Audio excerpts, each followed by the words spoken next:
Assalamualaikum warahmatullahi wabarakatuh. Perkenalkan, nama saya Muhammad Edwin, Stanbook A42120111 dari kelas A. Di sini saya akan menjelaskan makalah saya, yaitu dengan materi keanekaragaman makhluk hidup dan persabarannya, mata kuliah ke ilmu kealaman dasar. Bab 1, latar belakang makhluk hidup di dunia ini sangatlah beragam jenisnya, baik itu tumbuhan maupun hewan.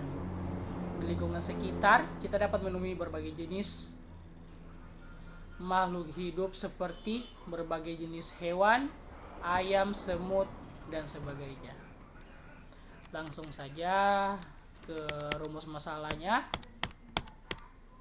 Dari latar belakang di atas yang saya paparkan sedikit. Masalahnya sebagai berikut. Apa yang dimaksud dengan keanekaragaman makhluk hidup? Bagaimana ciri-ciri makhluk hidup? Bagaimana pengklarifikasian makhluk hidup? Dan yang keempat, bagaimana persebaran dan sejarah perkembangan makhluk hidup. Tujuan penulisannya dari rumusan masalah tersebut disimpulkan bahwa tujuan dari makalah ini adalah untuk mengetahui keanekaragaman makhluk hidup, untuk mengetahui ciri dari makhluk hidup, dan yang ketiga untuk mengetahui pengklarifikasian makhluk hidup. Dan yang keempat, untuk mengetahui persebaran dan sejarah perkembangan makhluk hidup.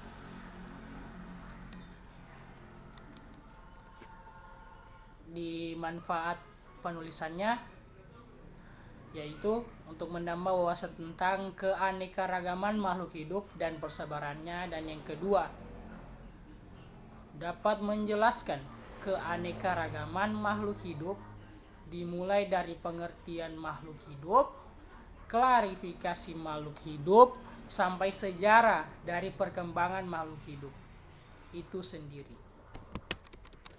Pembahasan yang pertama ada biosfer dan makhluk hidup. Biosfer adalah zona tipis di bumi dan di atas permukaan yang tebalnya tidak lebih dari 20 km. Saat ini bumi merupakan satu-satunya tempat di mana di alam dunia yang diketahui terdapat kehidupan dan tempat hidup melakukan aktivitas hidupnya.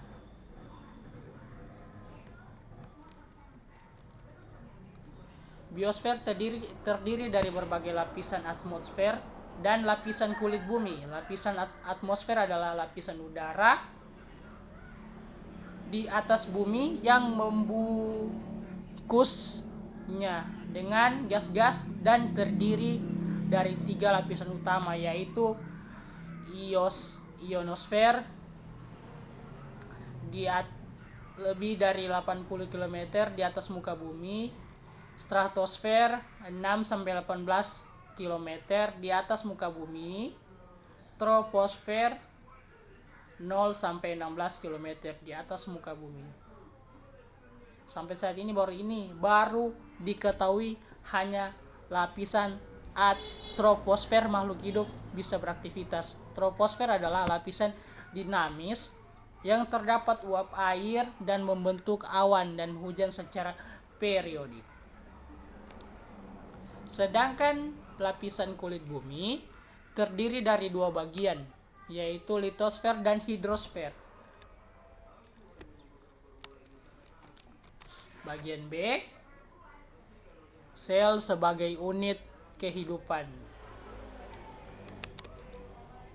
Sel merupakan unit kehidupan dari baik struktural, pertumbuhan, reproduksi, hereditas, dan fungsional. Sel unit struktural maksudnya adalah adalah sel yang satuan terkecil penyusun tubuh organisme.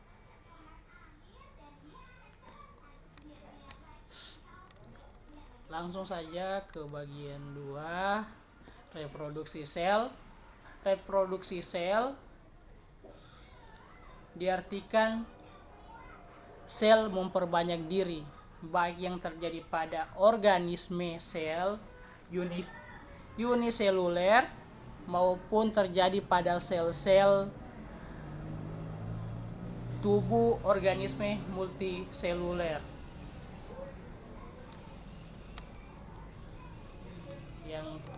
Yang B, reproduksi makhluk hidup.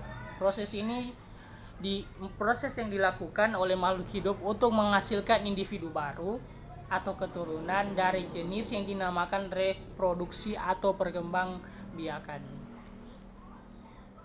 Bagian C, reproduksi alam pada hewan. Hewan dapat melakukan reproduksi aseksual dan seksual. Reproduksi aseksual pada hewan sedikit terjadi dibandingkan dengan tumbuhan dan hanya terbatas pada hewan tingkat rendah, yaitu dengan cara pembelahan sel.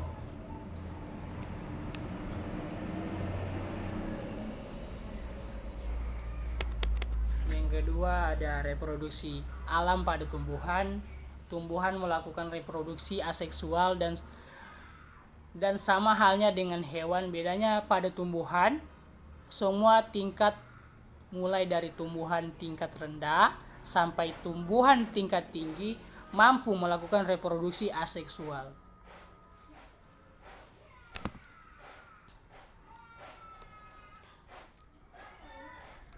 Reproduksi buatan.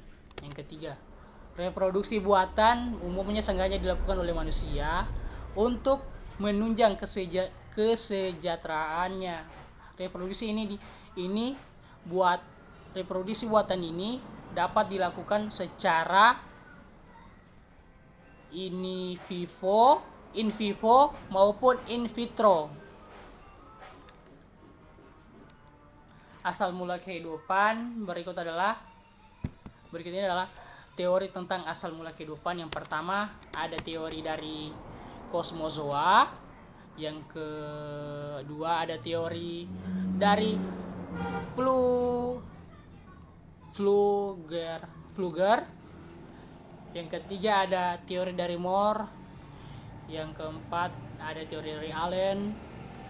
Yang kelima itu ada teori transendental. Bagian D, proses evolusi kehidupan. Keanekaragaman makhluk hidup. Penyebab keanekaragaman makhluk hidup.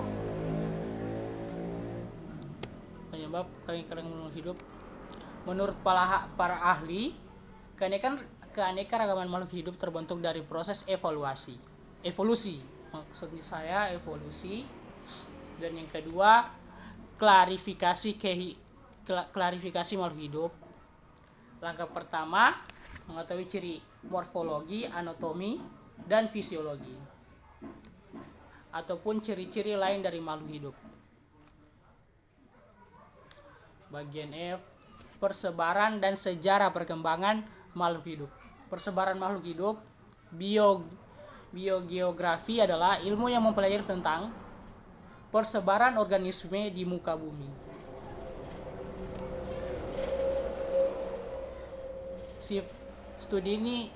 Studi tentang penyebaran spesies menunjukkan spesies berasal dari suatu tempat, namun selanjutnya menyebar ke berbagai daerah.